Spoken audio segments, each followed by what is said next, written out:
Hello and welcome to Lord Lukan. And today we're on episode 3 of season 3 of 90 Day Fiancé Love in Paradise. We'll see Scott's ambitions. Lidia's gonna be asleep in my room the next couple of days. Then Jessica does her bit for the Torrington Tourist Board. But we can't wait to welcome you to our poopy town.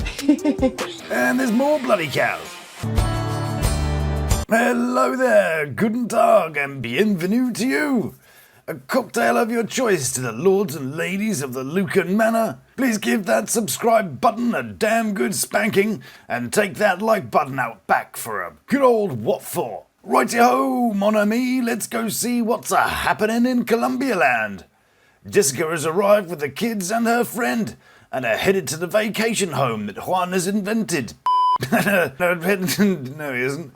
And are headed to the vacation home that Juan's rented. Need to see the house. You're gonna love it. But it's a rather nice place, and Jessica has her own theories. But I'm not surprised because working on a cruise ship, Juan does fairly well. Oh dear, I think she forgot to pack her bum. But anyway, the average wage for a cruise ship worker in that area of the world isn't that amazing.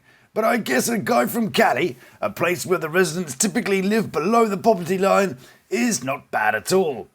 I've been keeping a pretty big secret. Uh-oh, what is it? You sit on cakes for a living? You're a big deal rapper? We're having a baby. Are you sure Juan's old enough to be having babies? But, you know, he's really pleased about it. How are you feeling? I'm good.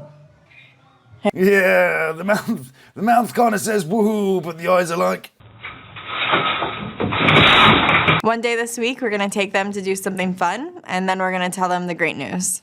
Yeah, because Mac and me will probably react to that really well. And I really hope that after this week, Ooh, I can get this one. Maybe you'll pass your exams, maybe get a raise in your allowance, maybe you'll be able to stay up after 9 p.m. it's gonna be the life I want. It's a bit late for that, Juanie boy. After putting the cream in her Columbia ground, you can't just go play hide and seek. Anyways, now off to Houston to meet April. I have expensive taste. I don't think I have to apologize for that. Yeah, the only people that have ever said that and spoilt and been told their expectations don't match reality. But she seems quite nice, so let's go easy on her right now. So she meets up with their sisters and breaks the news about her boyfriend of nearly a year. What'd he do? He's a fitness instructor. Okay. Well, they haven't seen each other in 5 months, but it's been one of those long-distance year type of things. Okay, so past the first test, he's got a good body. He doesn't speak, like, English just yet. And there it is. The extra that's fitted as standard in these relationships. The lack of ability to actually have a flowing conversation. But if you want loyal, consistent, and the inability to talk, just get a dog. He doesn't have no money. Okay, well, all that education and you're dropping double negatives. But it's all good. And I'm still willing to push through. Wow, how gracious of you. Allowing the peasants to have the keys to the castle. But the sister, who I'm very much liking so far, spots the deliberate mistake. So, like, when he asks, like, if he asks me for money, I just send him, like, a... Whoa! And she makes this cool little noise. Oh, I love that. I think they need to use that noise in more things.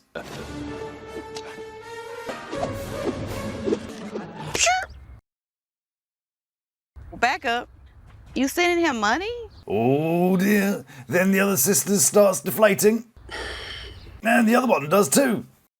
Well then, seems like April has got to get over her own reservations before she can convince the sisters of Valentin's authenticity. Over in the DR, and Bulldog Boy is feeling really optimistic. I'm really optimistic. Until 2 seconds later, when he finds out they've got 2 separate rooms. Porque dos rooms?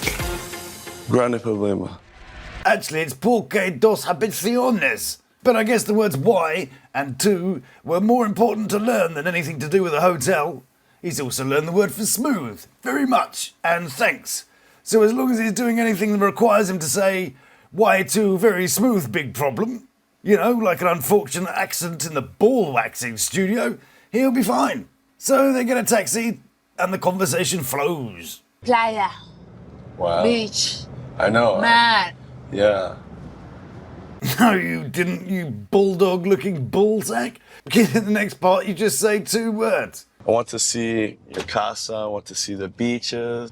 I want to go dancing, noches dancing at night. See? Okay, so let's see what he actually said there then, shall we? I want to see your casa. I want to see the beaches. So as far as she knows, he said something about house beach and made this gesture and said night. Well, what would you think he meant? Surfing? Who knows?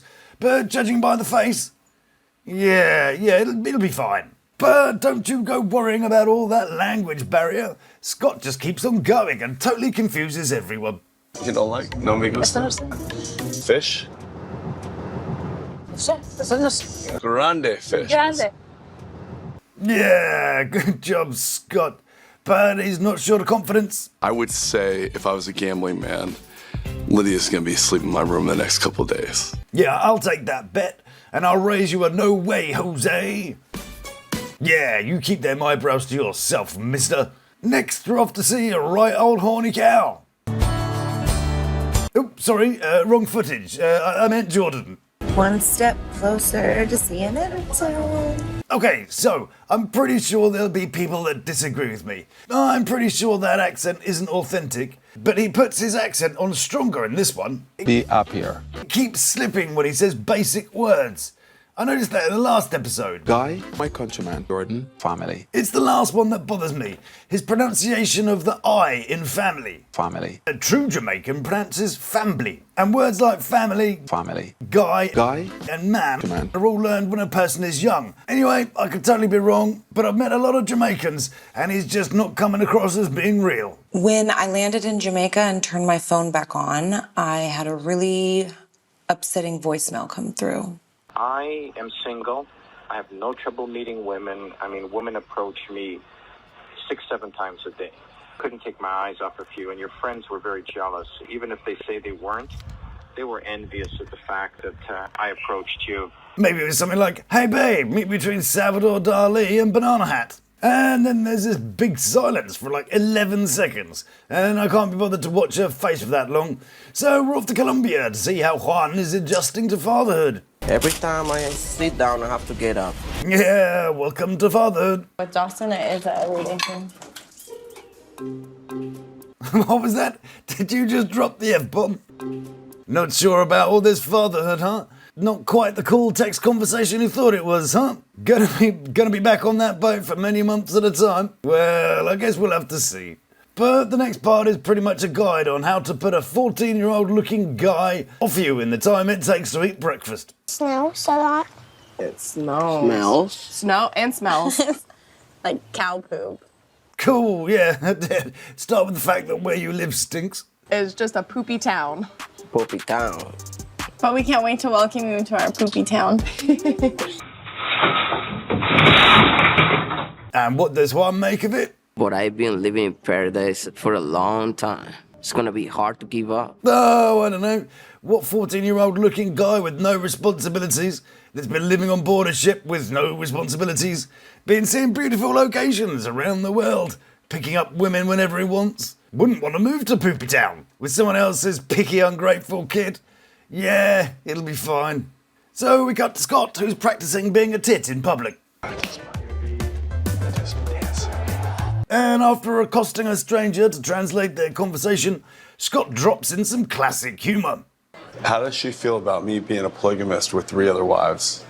Yeah, well, yeah, that one could do with a bit of work, but him and his veneers are quite pleased with it. Maybe he's got another. Will she visit me for conjugal sex when I'm locked up? Even the translator gives him a little pity laugh on that one. See, I speak fairly good English, but I still don't get the joke. Things are getting lost in translation because she's not getting the joke. Maybe it's the joke that's the problem. You know, just a suggestion. Tenemos 2 semanas para conectar y yo espero que Scott se tome este viaje más en serio. Oh dear, Scott's not doing so well so far. But hey, he thinks... Lydia's gonna be asleep in my room the next couple of days. Well then, I guess we'll have to see what happens there. I'm not putting any money on old Scotty Poo pulling this one off. So next time, my beautiful people, stay beautiful, love to my 3, and you take care of yourself.